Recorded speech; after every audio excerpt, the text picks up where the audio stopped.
Video में आज हम एक नए कॉन्सेप्ट के बारे में पढ़ेंगे।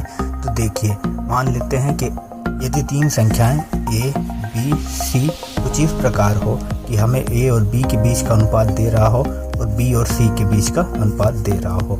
ये कुछ इस प्रकार से हमारे पास संख्याएं हो, मतलब ए और बी के बीच का संबंध पता है और बी और सी के बीच के संबंध पता है। तो इन तीनों के बीच के आपस में क्या संबंध होंगे, ए, बी, सी, इनका तीनों का आपस में क्या संबंध होगा, ये निकालना होता है। तो वो कैसे निकालते हैं, आइए उसे देखते हैं।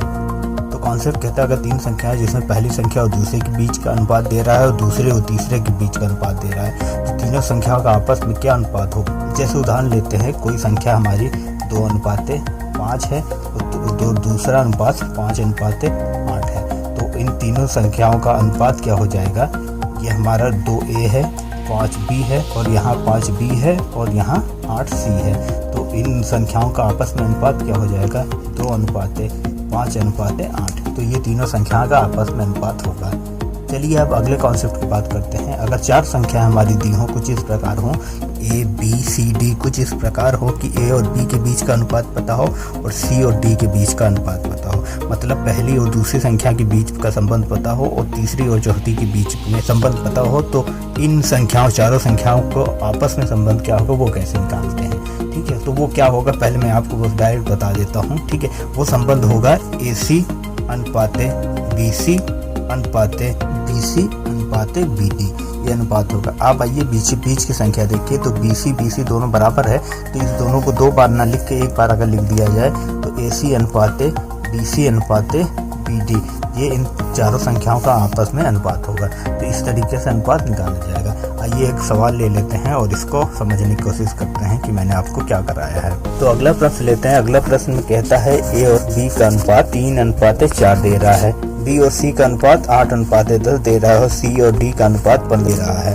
तो हमारे ये तीन अनुपात अलग अलग दे रहे हैं, तो हमें निकालना है कि ए अनुपाते बी, बी अनुपाते सी और सी अनुपाते डी, इसका मान क्या होगा, ये हमें निकालना है। तो इससे पहले वाले सवाल को अगर हम देखें तो वहाँ बी का मान हमारा बराबर था, 5 और 5 था। जाके आप देखिए तो हम उसे आसानी से 2:5:8 लिख दिए।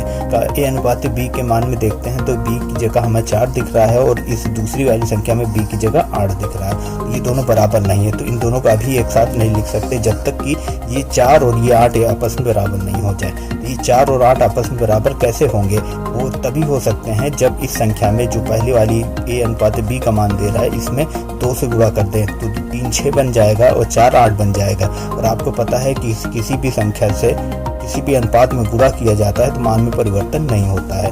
ठीक है, क्लियर है। तो हम इसको ऐसे करेंगे, 2 से गुणा कर देंगे तो ए अनुपात बी का मान क्या बन जाएगा, 6:8 बन जाएगा। 2 से गुणा कर दिया हूँ, मैं करके नहीं दिखा रहा हूँ, डायरेक्ट करता हूँ। और हमारा बी अनुपाते सी जो दे रहा है वो 8:10 दे रहा है। अब देखिए बी का मान बराबर है, तो इन दोनों अनुपातों को एक साथ में लिख सकता हूँ। क्या लिखूंगा, ए अनुपाते बी अनुपाते सी और उसका मान है 6:8:10।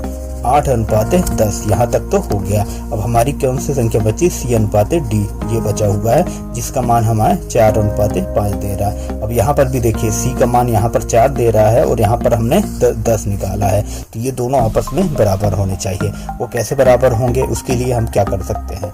ठीक है, तो उसको बराबर करने के लिए वह छोटी छोटी संख्या जिसमें इस पे भी गुणा किया जाए सी पे और यहाँ पर भी गुणा किया जाए, वो कैसे पता चलेगा, वो आपको पता चलेगा लासा लेने पर। 4 और 10 का लासा लेंगे तब आपको पता चल जाएगा कि किससे दोनों संख्याओं में अलग अलग गुणा किया जाए कि संख्याएं बराबर आ जाए। तो अगर लासा ले लेते हैं तो कितना आएगा, आप लासा ले लीजिएगा, मैं कर लेता हूँ। तो लासा लेने पर आपको आएगा 20। ठीक है, तो हमें सबसे छोटी से छोटी संख्या जो दोनों को बराबर बनाई जा सकती है वो क्या बना सकते हैं, हम 20 बना सकते हैं। तो आइए देखिए, पहले वाले अनुपात को देखिए, 6:8:10। इसको 10 को 20 बनाने के लिए मुझे 2 से गुणा करना पड़ेगा और यहाँ 4 को 20 बनाने के लिए 5 से गुणा करना पड़ेगा। तो मैं कर लेता हूँ। आपको पता है किसी भी अनुपात में किसी निश्चित संख्या से गुणा करने पर मान में परिवर्तन नहीं होता है। तो अगर मैं 2 से गुणा कर देता हूँ ए अनुपात बी अनुपात सी के अनुपात में, तो क्या हो जाएगा, 6 दूनी 12, 12 अनुपाते 8 दूनी 16 अनुपाते 20 हो जाएगा।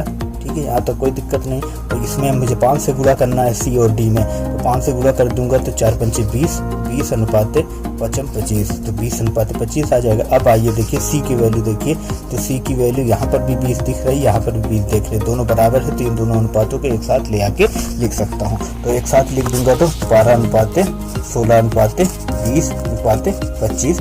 ये है आपस में ABCD का अनुपात, जो ABCD आपस में इस अनुपात में होंगे।